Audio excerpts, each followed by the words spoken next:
J'aime le Canada. J'aime le projet d'immigration du Canada. C'est quelque chose de fabuleux. Et j'ai rencontré pas mal de familles qui étaient excitées lorsqu'elles savaient qu'elles devaient arriver au Canada.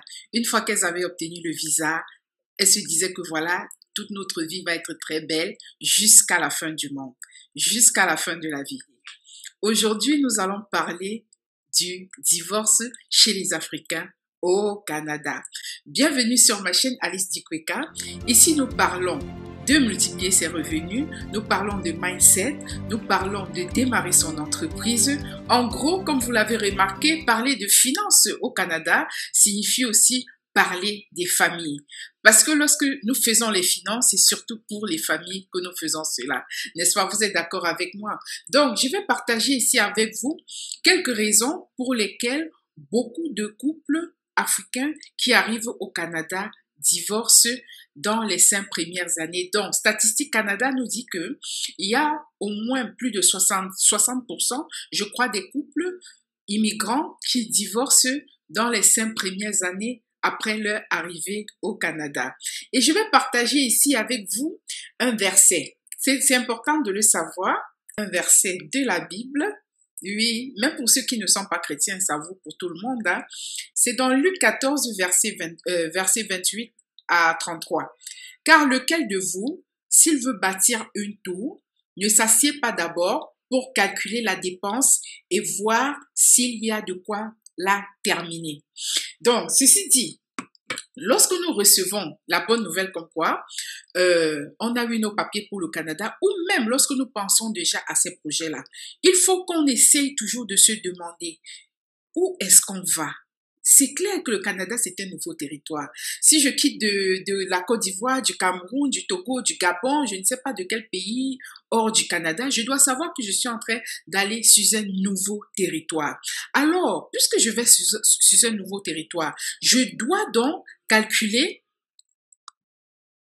puisque je vais donc sur un nouveau territoire, je dois donc calculer la dépense. Qu'est-ce que ça va me coûter? Et quand je parle de coûter, ce n'est pas au niveau des finances en fait. Même notre mindset, notre culture, notre comportement, notre manière de vivre. Alors ici, je vais partager la première raison. Lorsqu'on parle de divorce au Canada, d'autres vont me dire, oui, c'est quoi le rapport entre le divorce et les finances? Ici au Canada, à cause des divorces, les familles souvent se trouvent presque démunies. Donc, ils perdent beaucoup côté fiduciaire. Donc, ils perdent beaucoup côté argent.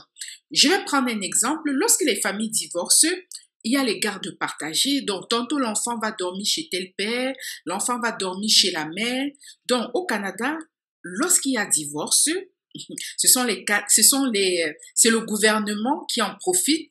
Les avocats s'en mettent plein les poches. Il y a aussi l'immobilier. Parce que la maison que vous aviez achetée en commun, vous la payez en commun, étant donné qu'il y a eu séparation. Des fois, ce que les couples pensent, c'est vendre la maison et chacun doit aller de son côté en location. Et donc, lorsque vous allez en location comme ça, chacun de son côté, ça fait déjà des dépenses en plus. Parce que quand vous dépensez, par exemple, 2000 $ ensemble pour payer votre hypothèque, aujourd'hui, vous vous retrouvez en train de payer, je ne sais pas, 1200 ailleurs et ainsi de suite. Et qu'en est-il des enfants? Donc, il y a la garde partagée. Tantôt, l'enfant va dormir chez tel parent, chez la mère, telle semaine, il va plutôt dormir chez le père et ainsi de suite. Donc, côté financier, c'est assez lourd. Et côté moral, c'est grave pour les enfants parce qu'ils n'ont pas mérité tout cela. Je ne suis pas ici pour juger quelqu'un, mais je suis juste là pour partager avec vous quelque part les raisons qui poussent les Africains à divorcer, mais les conséquences sur vos finances et même sur votre morale. Et ensuite, un autre point, donc je commence avec les conséquences. Ensuite, lorsque vous êtes en train de faire comme ça, souvent, l'avenir de l'enfant est mis en péril. Les parents qui s'associaient pour payer chaque mois pour l'éducation des enfants, chacun décide d'aller enlever l'argent.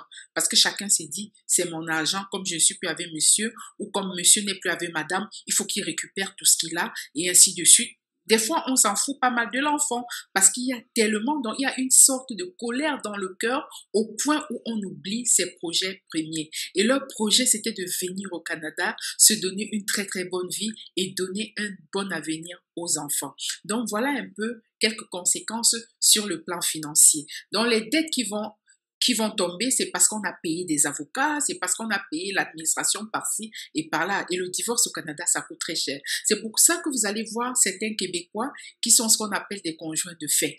Donc, comme au Cameroun, viens, on reste. Le jour où ça ne va pas, chacun se sépare. Mais ça, là, je n'encourage pas. C'est bien de se lier, mais de savoir exactement qu'est-ce qu'on veut. Et alors, une des premières raisons pourquoi les couples divorcent, en Afrique, je sais beaucoup quand ils ont obtenu le visa pour l'immigration, ils n'avaient pas lu le livre des valeurs québécoises. La famille au Canada, c'est quelque chose de super. Quand vous êtes en famille, c'est très très bien. Mais lorsque vous ne comprenez pas le système familial, c'est très mauvais. Et je sais, nous en Afrique, l'homme, il est le chef de famille. Quand vous lisez les valeurs au Canada, la femme et l'homme, ils ont les mêmes droits. C'est là où ça commence très bien et certains hommes, malheureusement, le découvrent une fois sur le territoire. Ils ne se sont pas préparés avant d'arriver ici. Donc, pour le premier point, voilà ce que je conseille à nos hommes et à nos femmes. Chers maris africains, je sais, vous êtes des chefs de famille, vous êtes très, très sympas, mais avant de quitter le pays, avant de quitter l'Afrique, ce que vous devez faire, faites de petits exercices, Apprenez même déjà à changer les couches de vos bébés. Apprenez déjà à rentrer un peu plus tôt et à aider votre épouse dans les tâches ménagères. Je sais, il y a des hommes africains qui ont des deuxièmes, des troisièmes, des quatrièmes, des cinquièmes bureaux. En ce moment, il va falloir shifter votre mind. Il va falloir changer cette mentalité-là et vous préparer à être là à 100% pour votre famille. Apprenez déjà à vous asseoir et à écouter votre épouse. Apprenez à vous asseoir le soir avec vos enfants et savoir comment leurs journées se sont passées. Donc, si vous commencez déjà avec ces petits exercices-là, au moins, disons comme 30 minutes par jour, bon, je ne sais pas si 30 minutes c'est suffisant, hein, disons 1 heure de manière régulière au moins sur 3 semaines, sans vous sentir très très lourd, là c'est déjà un bon signe que vous pourriez changer. C'est vrai, il y en a qui n'ont pas besoin de cette préparation et qui changent, mais c'est quel pourcentage? Alors monsieur, donc, commencez déjà à être un vrai chef de famille.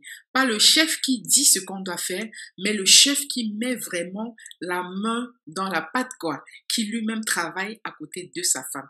Et je m'adresse à nos sœurs africaines et je m'adresse à moi-même également. Lorsque l'homme t'a aidé de cette manière-là, ne prends pas ça pour acquis.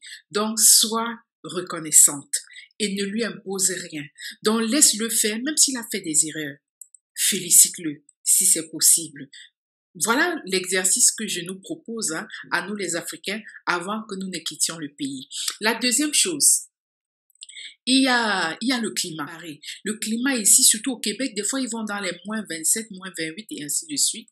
On va dire normalement c'est les moins 15. Et vous imaginez que la température du frigo, je crois c'est 0 degré, non? Donc on est en deçà même de la température du frigo. Et ça choque beaucoup de personnes psychologiquement. Donc, préparez-vous par rapport à cela. Et en quittant du pays, prenez vraiment le matériel nécessaire. Parce qu'il n'y a pas de mauvais climat, mais il y a le mauvais accoutrement. Prenez le nécessaire, prenez des bottes et préparez-vous. Dites-vous que vous êtes venu affronter le froid et que ça n'a jamais tué personne. Donc, ça ne va pas vous tuer. Préparez-vous psychologiquement. Préparez-vous aussi sur le plan vestimentaire. La troisième chose qui peut pousser les gens à divorcer, c'est le boulot, c'est le statut social. Et j'ai rencontré pas mal de couples. Je ne sais pas, peut-être comme une dizaine de couples. Hein. Et je crois au moins 10 couples, sur 10 couples, au moins 7 hommes avaient fui. Donc, l'homme arrive au pays, il est un grand ingénieur, il est un grand avocat qu'on appelle maître, ingénieur, un grand ceci, un grand cela. Mais il se trouve qu'une fois au Canada, il y a ce qu'on appelle l'ordre des ingénieurs. Il y a l'ordre des avocats. Bon, nous, on est venus comme informaticiens. Pour l'instant, il n'y a pas l'ordre des informaticiens, quelque chose de pareil. Donc, beaucoup d'hommes, j'ai rencontré beaucoup d'hommes qui sont arrivés comme ça. Et lorsqu'ils se sont rendus compte qu'ils faisaient des examens ou bien rentraient à l'école, ils étaient comme abattus. Et en plus, ils devaient rentrer faire des petits jobs. Il y en a même qui ont fait le nettoyage. Et ça choque tellement l'homme africain. Donc, pour lui, c'est comme si on l'avait tué, quoi. C'est comme si on l'avait rabaissé, même au niveau d'un moins que rien, d'un chien, si on peut dire ça comme ça. Et beaucoup d'hommes à ce niveau ont été tellement choqués.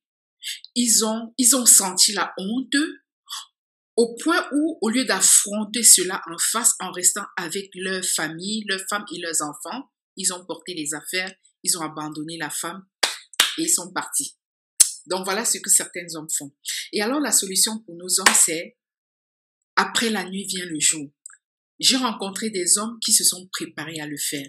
Ils ont réussi et après ils ont trouvé vraiment un boulot dans leur domaine. Donc n'hésitez pas, mes frères africains, ne fuyez pas devant les obstacles. Les obstacles dans la vie sont là pour nous fortifier. Et les hommes que j'ai rencontrés qui ont pu traverser cette étape-là, ils étaient encore plus soudés avec leur épouse. Donc ne fuyez pas les obstacles. N'abandonnez pas vos enfants parce que vous étiez obligé peut-être d'aller faire un petit boulot. Oui, peut-être vous vous sentez humilié, mais lorsque vous fuyez votre famille, moi j'appelle ça la lâcheté et une humiliation qui n'a pas de nom. Gagnez le pain qu'il faut pour votre famille. Gagnez votre vie à la sueur de votre front. Et il n'y a pas de saut ici au Canada. Même si vous gardez les chiens, même si vous faites le nettoyage, même si vous faites ci, c'est seulement pour un temps. C'est pas pour toujours. Pendant que vous faites cela, vous êtes en train de cibler ce que vous étiez venu faire au Canada. Si vous étiez venu être un chef d'entreprise, oui, ça va venir. Si vous étiez venu être un grand ingénieur, oui, ça va venir. Respectez juste les conditions et tout va aller très très bien. Donc, mes chers champions, mes frères africains, n'ayez pas peur. Et une des quatrièmes raisons pourquoi les divorces. Là, je vais m'adresser à nous les femmes. C'est que lorsqu'on arrive ici, donc j'ai l'impression qu'il y avait comme des règlements de compte. Peut-être la belle famille menaçait la femme, on lui faisait n'importe quoi. Peut-être l'homme lui avait fait tellement de choses, mais vous savez, souvent dans nos communautés en Afrique, enfin dans notre environnement, divorcer, c'est pas une bonne chose. Et la femme avait gardé. Et vous savez, nous les femmes, on est très rancunières. Une femme peut garder quelque chose même pendant 15 ans. Et elle vous sort ça un jour comme ça là, bien froid. Un plat de vengeance bien consistant. Donc, les autres que j'ai rencontrés qui ont demandé le divorce, parce qu'au Canada, au moins 80%, et je crois plus de entre 70 et 80% de femmes demandent le divorce, parmi lesquelles les femmes africaines aussi. Alors, les femmes que j'ai rencontrées qui avaient demandé le divorce, elles sont arrivées ici, j'en ai causé avec certains parce que je rencontre beaucoup. Je ne cite pas les noms, là vous ne saurez pas qui c'est. Et alors elles me disaient, tu sais, moi au pays j'ai souffert avec ce monsieur. Et une fois ici au Canada, je me suis rendu compte que je peux faire tout ce que je veux, le gouvernement est avec moi et j'ai mon petit boulot donc je ne dépends plus de lui. Et c'est ça. Parce qu'ici, une femme peut travailler et gagner même plus qu'un homme.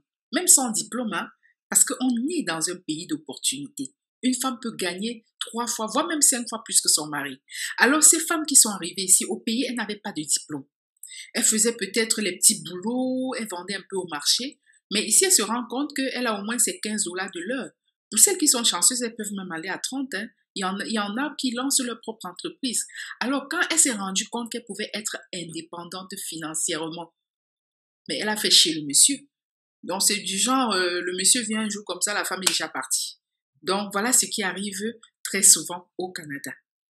Mais là, après, je demande à mes chères sœurs, est-ce que c'est une solution? L'indépendance financière, c'est bien.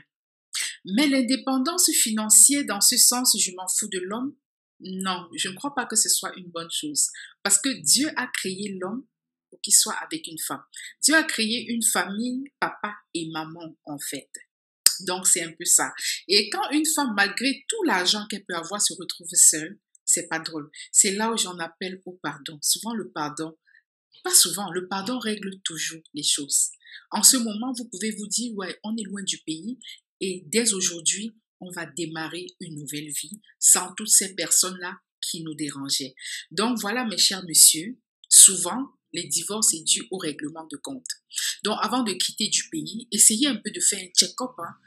Prenez du temps. Donc, si vous avez encore un mois pour quitter du pays, invitez un peu votre femme tous les soirs, vous causez un peu pour que vous sachiez tout ce qu'elle a dans le cœur, quoi. Si vous pouvez un peu régler ça, commencez à régler, hein, avant d'arriver ici. Et une fois ici, continuez à régler le problème. Donc, demandez le pardon. Essayez de refaire les choses très, très bien dans le but de ne pas vous retrouver ici, une fois ici, tout seul. Et la cinquième raison, c'est les réseaux sociaux. Oui. Au pays, elle pouvait charger 1000 francs. Après quelques temps, la connexion de 1000 francs est déjà finie. Ici, on a Internet en illimité. Alors, vous avez des femmes qui se lèvent tôt le matin. Hein, elles sont sur Instagram, Facebook. Et vous savez, quand on est sur Instagram, Facebook, le temps passe, on ne s'en rend même pas compte. Donc, elle oublie son mari, elle oublie les enfants, elle oublie le ménage, elle oublie la cuisine. Et petit à petit, le mariage se refroidit comme ça. Parce que le mariage aussi, c'est la communication. C'est pas la communication sur Instagram, Facebook, mais c'est la communication vis-à-vis. Et il y a beaucoup de femmes qui ratent à ce niveau-là. La sixième raison pourquoi les Africains divorcent beaucoup au Canada, ce sont les relations. Les mauvaises relations corrompent les bonnes mœurs. Donc, que ce soit du côté de l'homme ou du côté de la femme, vous devez exactement savoir avec qui vous marchez. Donc, quand vous allez arriver ici, certains vont vous dire non, au Canada, telle chose se passe comme ceci, tu ne peux pas trouver du travail à tel endroit, tu ne peux pas faire cela, tu es un noir. Et je dis toujours aux gens, n'écoutez pas de telles personnes. Le Canada, et je vais le répéter et le répéter, le Canada est un pays d'opportunités. Ne nous limitons pas. Donc, lorsque nous arrivons ici, ne nous limitons pas à ce que les gens nous racontent. Allons vraiment à la découverte des choses. Et je sais aussi, pour nous les femmes, on va souvent tomber parmi des femmes peut-être qui ont divorcé et qui vont également nous pousser à le faire. Là également, évitez de telles personnes. Donc, soyez avec des personnes qui vont vous aider à avancer au niveau de votre carrière, des personnes qui vont vous aider donc à avancer professionnellement, académiquement et même moralement et spirituellement. C'est très, très important. Mais lorsqu'une personne déjà commence à vous parler avec une sorte de sentiment d'amertume, soit vous êtes très fort et vous pouvez aider cette personne, soit vous vous retirez et vous allez ailleurs. Parce que sinon, ça va détruire votre vie. Et rencontrer aussi des hommes qui vont dire peut-être à leurs amis que voilà, il faut aller chercher la femme là-bas, il faut aller faire ceci, il faut éviter tout cela, mes chers champions africains. Et pour nous les femmes, une femme qui va te raconter, écoute, quand tu vas divorcer, on va te donner 6 pour les femmes seules, il faut éviter cela. Et une autre chose dans le point numéro 6, étant donné que le Canada est un pays d'opportunités, soyez prêts à voir, à analyser toute opportunité. Donc, ne fermez pas vos oreilles, ne dites pas non aux opportunités. Tant qu'on ne veut pas vendre votre âme, tant qu'il ne s'agit pas de la prostitution ou bien de vendre la drogue, allez quand même écouter, on ne sait jamais. Ça peut vous aider. Et comme je dis toujours, moi, je suis là pour ceux qui veulent savoir quelles sont les opportunités dans le domaine financier ici, dans l'industrie financière ici au Canada. La 7e et la dernière raison pour lesquelles les Africains échouent. Donc, je vais partager d'autres raisons plus tard, mais je m'en tiens dans cette session juste à 7 raisons. La 7e raison, c'est l'argent. Vraiment, c'est l'argent. Et je me dis, mais nous, au pays, avec un manque d'argent, on était bien, mais subitement, les gens arrivent ici et à cause de l'argent, ils se séparent. Donc, dès que les gens arrivent ici, ils voient l'argent, ils oublient Dieu. Ils pensent au Dieu du divorce, ils pensent au Dieu, je ne sais pas, des discordes, de n'importe quoi. Quand je parle d'argent, qu'est-ce que ça signifie? Lorsque les parents arrivent ici avec les enfants, parce que le gouvernement donne de l'argent aux enfants, je crois, jusqu'à l'âge de 17 ans, si je ne me trompe pas, ou 18 ans, corrigez-moi dans les commentaires, s'il vous plaît. Alors, lorsque les parents voient cet argent, ça commence à devenir comme une source de problème. L'homme, du coup, dit à la femme, non, l'argent, il faut plutôt qu'on mette dans mon compte. Et la dame dit, non, c'est dans mon compte qu'on va le faire. Bon, par défaut, hein, parce qu'à l'hôpital, c'est la femme qui pousse, hein, c'est la femme qui accouche. Donc, par défaut, tout est inscrit au nom de la femme. Et alors, il y a des hommes qui carrément prennent cet argent pour s'occuper de leur famille au pays, pour envoyer à leur maman et ainsi de suite. Et je vous l'ai dit, chers parents, ceci est un appel à vous tous. c'est pas votre argent, c'est l'argent pour l'enfant, c'est pour son éducation. Parce que les études ici, ça coûte très très cher. Sauf si vous me dites que vous vous en foutez pas mal de l'avenir de vos enfants, alors vous pouvez utiliser cet argent, je ne sais pas, pour envoyer aux voisins, aux amis et ainsi de suite au pays et vous acheter des habits chics, des habits de marque. Donc c'est l'argent des enfants. Et la solution que je donne aux parents, c'est quoi? La solution, c'est ayez un compte commun. Ou bien ayez un compte pour l'enfant si vous vous rendez compte que c'est un sujet, ça devient un sujet à discorde. Alors, ouvrez un compte pour l'enfant et vous donnez ce numéro de compte-là. Du coup, quand l'argent de l'enfant va arriver, ça va arriver directement dans le compte. Et vous saurez à peu près les deux ce que vous allez en faire. Mais cet argent est toujours prévu pour l'enfant, pour l'éducation des enfants. Et parlant de l'éducation des enfants, donc je conseille les parents sur comment investir pour l'éducation de leurs enfants. Parce que demain, l'université, quand ils vont aller à l'université, ça va coûter très, très cher. Du coup, il faut vous préparer le plus tôt possible. Donc, n'attendez pas la dernière minute. Et je vais partager dans une de mes prochaines vidéos comment est-ce que vous pouvez investir et donner la possibilité à votre enfant d'aller à l'école et avec la même somme de préparer son mariage, de lancer ses projets et même de laisser un héritage à leurs enfants. Donc, je vais vous donner l'astuce que c'est grâce à cette astuce-là que monsieur de McDo, monsieur Kroc, a ouvert McDo Disneyland. Et vous connaissez, donc c'est cette astuce-là que je vais partager avec vous. Et c'est grâce à la même astuce que vous pourriez bâtir quelque chose de très puissant pour vos enfants. Donc, je vais faire ça dans la prochaine session. Et alors, revenons au 7e point, l'argent, qui est le nerf de la guerre chez les couples africains. Donc, je vous ai donné la solution pour les enfants. Donc, une autre solution en ce qui concerne les comptes. Je sais au pays, souvent, l'homme, certains hommes et même certaines femmes cachent leur salaire, donc le conjoint ne sait pas ou la conjointe ne sait pas. Ici, messieurs et madame, vous êtes obligés d'être transparent sur vos salaires. Parce que à la fin de l'année, il y a ce qu'on appelle donc vers, je crois, fin avril, on doit déclarer les impôts. Et tout le temps, quand on déclare les impôts, chacun doit être au courant des revenus de l'autre. Donc voilà, les cachotteries, ici, ça ne va plus vraiment exister. Sinon, c'est vous qui allez perdre. Donc, vous allez vous préparer à être transparent au niveau de vos finances. Et puis, vous ne perdez rien. Hein? Donc, soyez transparent. Et vous êtes un couple, vous êtes une famille. Et en étant transparent, vous êtes vraiment en train de bâtir quelque chose de super. Et vous montrez également le bon exemple à vos enfants. Il y a de bonnes choses à apprendre ici chez les Blancs. Je sais qu'on ne doit pas tout prendre, mais il y a des choses qu'on doit prendre d'eux. Et il y en a dans nos cultures qu'on doit rejeter. Le sens, nous avons le sens de la famille au pays. Et je prie pour tous ces couples-là qui continuent à garder ça ici et qu'ils améliorent. Dans les cachotteries, les deuxièmes bureaux chez les hommes et ainsi de suite. Les gens, on laisse la femme faire tout, toute seule. Ici, non, ne le faites pas. Soyez vraiment une équipe. Soyez comme un groupe de pilotes, de 2 pilotes dans un avion qui roulent, en fait, qui pilotent l'avion ensemble et chacun aimerait piloter l'avion vraiment au mieux qu'il peut. Parce que si vous ratez le pilotage, l'avion crache. Donc, c'est ce qui arrive à beaucoup de couples au Canada. Ces couples-là ont craché. Même si vous avez l'impression que voilà, dans un autre mariage, ils sont allés et puis ils ont essayé de refaire leur vie. Si vous refaites votre vie, alors que vous n'avez pas corrigé les anciens tares, ça ne vous aidera pas. Vous allez passer au 2e, 3e, 5e, voire même 7e mariage. Et ça ne vous apportera rien, ça ne fera que vous détruire. Donc sur ce, voici, j'ai partagé avec vous les 7 raisons pour lesquelles beaucoup de couples africains échouent au Canada. Et dans la prochaine session, comme je disais tantôt, pour ceux qui sont déjà en route en train d'arriver, bienvenue au Canada. Donc une fois que vous serez arrivé, n'hésitez pas de me contacter et je vais vous donner quelques astuces sur comment épargner au Canada et comment comprendre les produits financiers et également commencer à investir pour les études des enfants. Le plus tôt serait le mieux. Sur ce, je vous dis très très bonne soirée et pour ceux qui ont aimé, n'hésitez pas de liker et de commenter si vous avez des questions. Merci beaucoup.